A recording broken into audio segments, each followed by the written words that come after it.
Hello everyone, welcome back to my channel. In our last video, we have seen the three laws of Newton. Okay, so before we start the session, first we have to revise these three laws. So start with Newton's first law. So we have discussed the Newton's first law gives us a definition of force. What is the force? And in this definition, we have come across an important uh, property of the mass, which is inertia, and it shows the inertia of rest and inertia of motion. So, if the object is at rest, it's it is at rest unless the force is acting on it. And the other scenario is like if the motion, if a particle or object is going some the velocity v, and it will continue its velocity unless the force, you would say external force, acting on it. So the inertia is a property of the object to resist change in its velocity, whether it is at rest, it always at rest, and which and the other one is if it is going some kind of velocity or it's in motion, so it will continue its motion by the property of the inertia. In the second law, they gives us the mathematical framework of the force, which is F is equals to ma. In this formula, we know the m is the mass, a is the acceleration. So in this law, we describe how the force is dependent on which quantities, like mass of the object and the acceleration of that object. So for an object of constant mass, its acceleration is directly proportional to the resultant force applied to it, like I say, F proportional to A. And we have seen the scenario and solved some simple problem over here. And then we will move to third law. In third law, there's a important thing is that the force, action, and reaction force is on different object.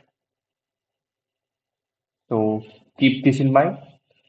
If you were dealing with the Newton's third law, you might know that the force of action and reaction can produce on the different object. Okay, and we have seen this example over here. And the one is the object A. Let's suppose object A experiencing some forces due to B object, and the same way the object B is also experiencing the force due to A. The magnitude of this force, action and reaction force, is same, but the direction will be opposite. So this is the third law of Newton. So let's begin one new topic, which is moment.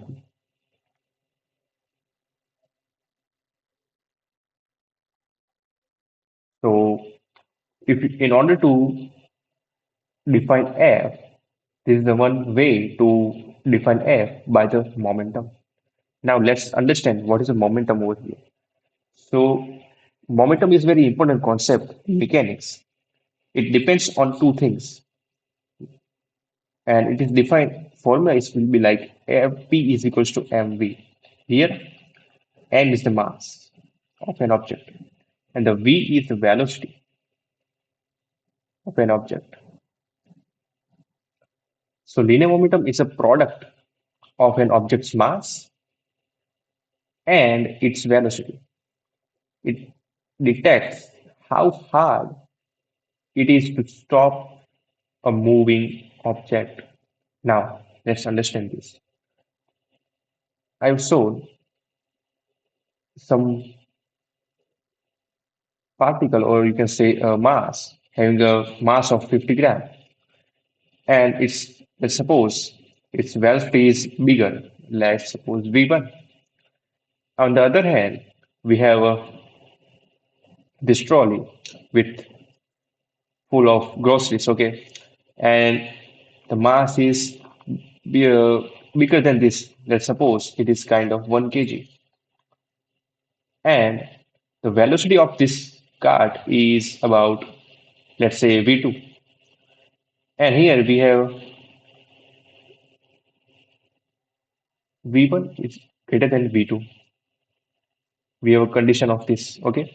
Now, in order to equate this, let's suppose its momentum is P1 and the momentum of this is P2, and this is equally, so we can equate both. And as we know, the formula of this momentum, which is m1 v1, is equals to m2 v2. Now, if you can take ratio of masses, you will get the ratio of the velocity ratio. Here you can easily see if mass m1 is, let's suppose, increasing the v. Here you can see m1. If I increase the m1, we have to reduce v1 in order to equate this. Okay, so we have a, let's say, suppose this is a one and this is the second. So in first case, we have a 50 gram. So right here 50. In order to make this equal, because this 50 gram and this is the 1 kg, the mass is very, difference is very huge. In order to achieve the equate, we need to do what is to, V1 should be greater than V2. Here we have taken this. So in order to make equate, we have to change V1 is greater than V2. So I hope you can take why it is equate, unless, so difference of the mass is okay. So here I write the what is the unit of heat. So let's suppose we can also derive P is equals to mv. You know the unit of mass, which is kg. Here we take as SI units only. Okay, SI unit of V, meter per second, and you can write like this. You know, so what is Newton can be write like this also, kilogram meter per second square.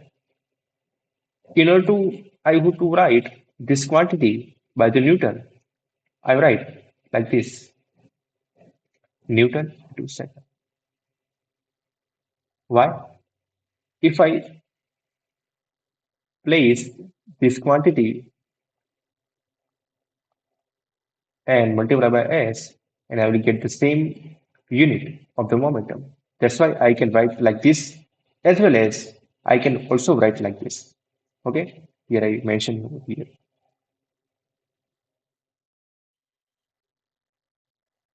We have to find the real meaning of the force.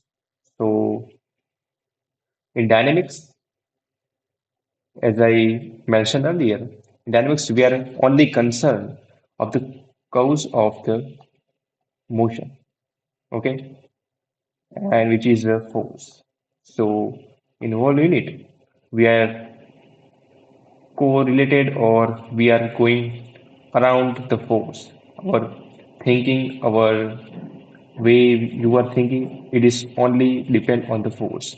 So they say Newton's triangle law upgraded. How? The resultant force acting on that object is equal to the rate of change of its momentum. So we have seen second law of Newton, which is F is equals to ma, and we have seen the momentum, which is given by P is equals to mv. So how force and the momentum are related? The basic definition of the force is given by F is proportional to the dt by dt. The rate of change of momentum is proportionality of to the force acting on the body. So actually, F is equal to ma equation is coming from this equation. So this equation is very general equation, you can say. From this equation, you can derive this equation. So let's rewrite this, okay? If you remove this proportionality constant and use this equation equal, so you have to add some constant over here and you can write like this. Now we have defined momentum as m into v. But in dynamics, or you can say in classical mechanics, we taken as mass as a constant. So you know the different if you take differentiate with respect to time and you know the rule of the differentiation, the m is constant, so we can remove from this and this three. Now you know the what is the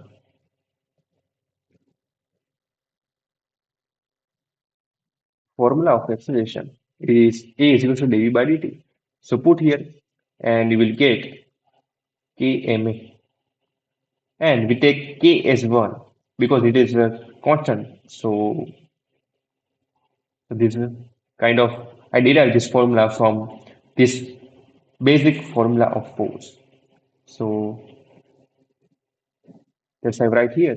The force is actually how fast momentum is transferring.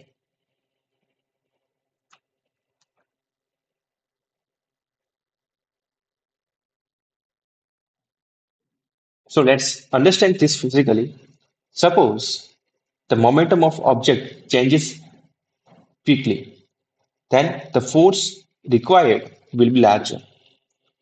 What does it mean? If delta t, if momentum, let's suppose momentum changes delta p within a few microseconds, that means delta t will be smaller. And you can see here, the formula is denominator is very low and the numerator is high. That means f is will be great. F will be large enough. In order to f should be minimum, we have to do time required for the changing of the momentum should be high. So t should be high in order to get f minimum. Okay. So let's take an example. The car companies give you airbags in the cars so that during collision, the airbags increases the time over which a person momentum changes. That means if the car is collide and the, in that case delta p or you can say change in momentum it is there but in order to f should be minimum that means the person who is sitting in the car has no injury and it is a precaution that he has no physical damage. That's why they give airbags. Airbags do the time required for the changing momentum. It takes high. So if delta t is high, that's why F is low. Means the force experienced by the person who is sitting in the car is low. And that's why you can even when the large accident take place, the people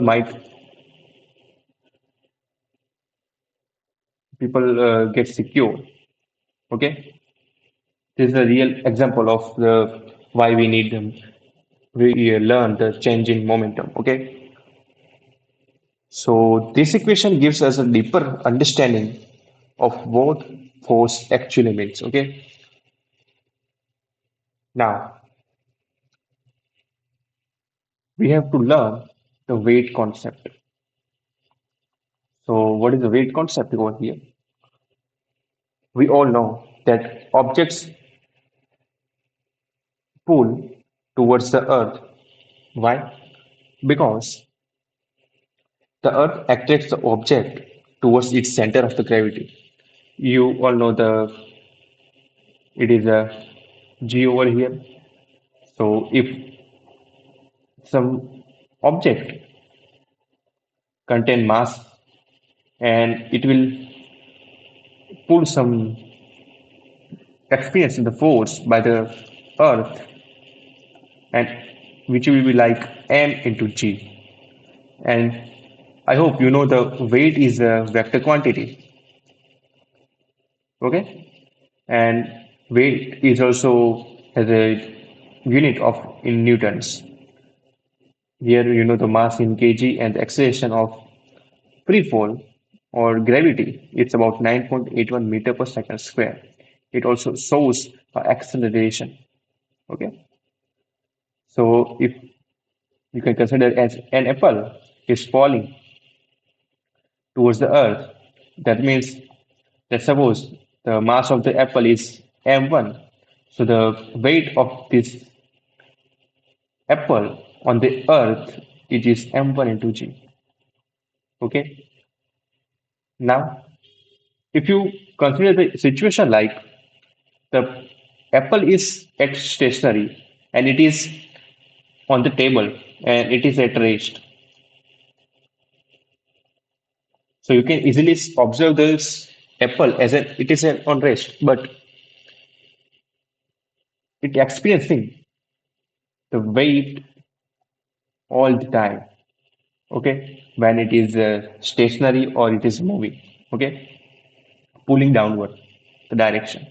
Now there's a one topic here I have to discuss because it is very important to understand you all, because some people or some students might get confused between mass and weight. So let's figure out what is the difference between mass and the weight. So let's first thing first. So take it as first, what is the definition of it? So in the mass, it is a measure of an object's inertia. I hope you know the inertia, okay? Resistance of its changes velocity, or if it is in rest, it will be in rest. So it is measure of an object's inertia. On the other hand, the weight shows the gravitational force acting on an object, any object, which having a mass m. Okay. Now go for units. You know the units of mass is kilogram, and for the weight it is in Newton, and it is a vector quantity as well. Okay. Keep in mind. And the changes in space? No, it means constant anywhere in the universe. So that means let's suppose if you have an apple, let's suppose it is apple having mass. M. If you place this apple on the earth, it experiencing some weight, which is m into g. You all know g on the earth is 9.8 meter per second square. Okay. Now the same apple, if you take to on the moon, or you can say on a Mars, at that time the weight is the mg. M is a constant. Whether you are on the Mars, you are on the moon, you are on a Jupiter, okay, mass is the same for the whole space, or you can say universe. Okay, if you go in the another galaxy, if you change galaxy as well, the mass will be not changing anytime. Mass is not changing. So mass is mass. Okay. But in the case of weight, weight is defined by m into g. You know, m is a constant everywhere.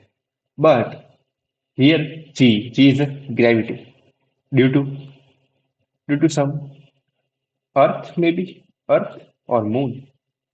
Now you know the gravity on the earth It's not the same when you consider the moon.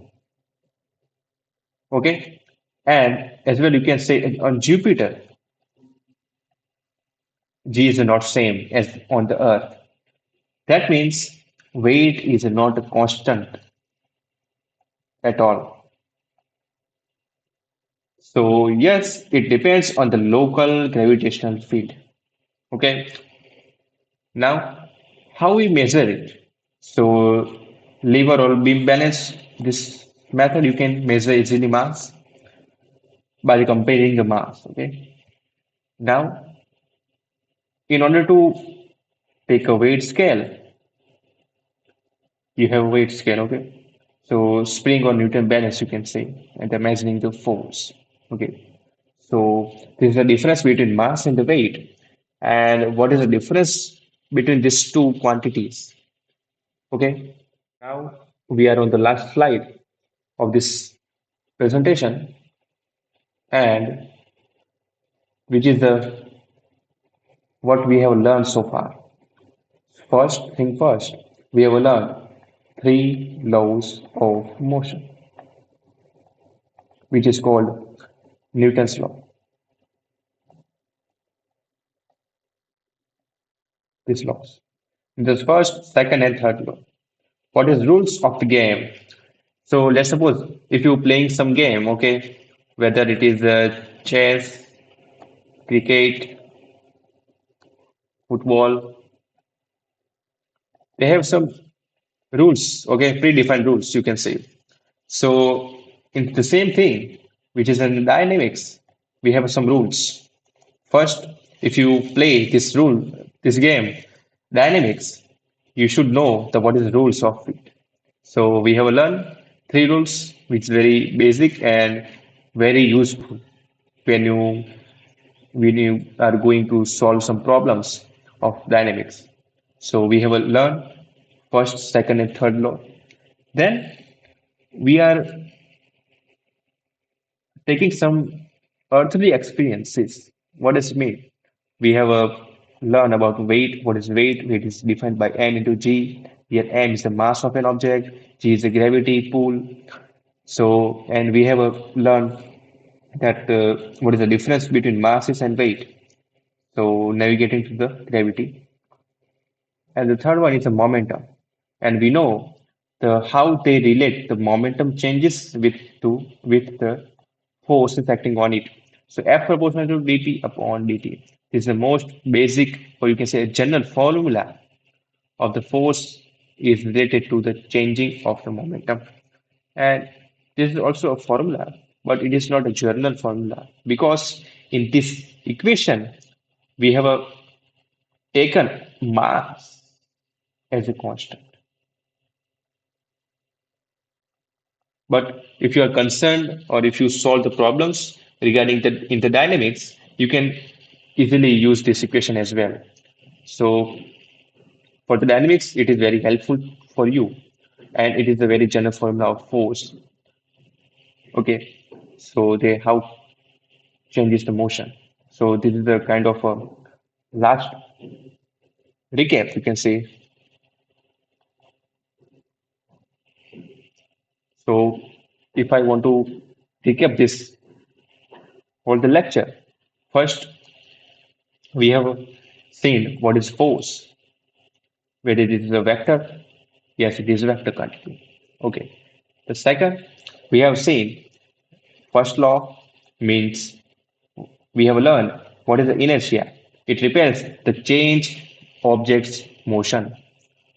If particle or you can say object is in the rest, it will be in rest. It will go in some kind of speed. It will keep the speed. It is called inertia of that object. In the second law of the Newton, we have learned the mathematical framework, which is F is equal to ma. And the third third law of Newton, which is the action reaction, action reaction force. And in this law, you have to just remember the action and reaction both forces acting on the different masses, or you can say different bodies. Okay, and these two forces acting on the same time at the same moment, and then we have learned momentum. Momentum formula is P is equal to mv. Here one thing is that as v is the vector, momentum is also a vector quantity. Okay, so keep in mind momentum is also vector quantity.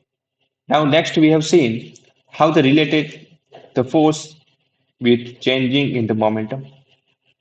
Then we have seen what is the difference between mass and weight. Weight versus mass.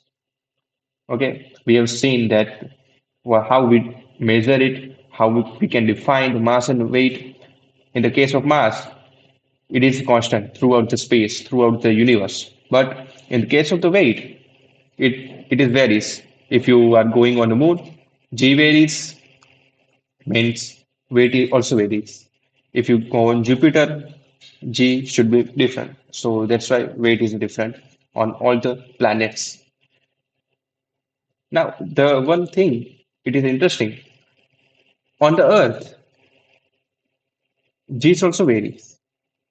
Let's suppose if you are on the pole, the g is maximum value of g. But if you are at on equator, g should be minimum, you can say. But the variation of g's maximum value to the g's minimum value of g, it is very, you can say, very negligible. So that's why we can consider g as a constant on the Earth. Okay, but if you go into precise on that, so you can consider these two cases as well. So this is we have learned so far. The one important thing is that a resultant force changes the motion of an object, and Newton's law help us understand and calculate that change. Okay, so you know the what is the change, what is the behind the change of the motion of any object, which is force.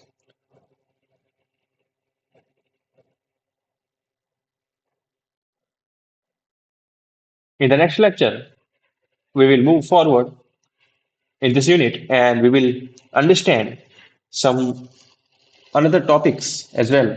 Let's suppose we have seen conservation, conservation of momentum.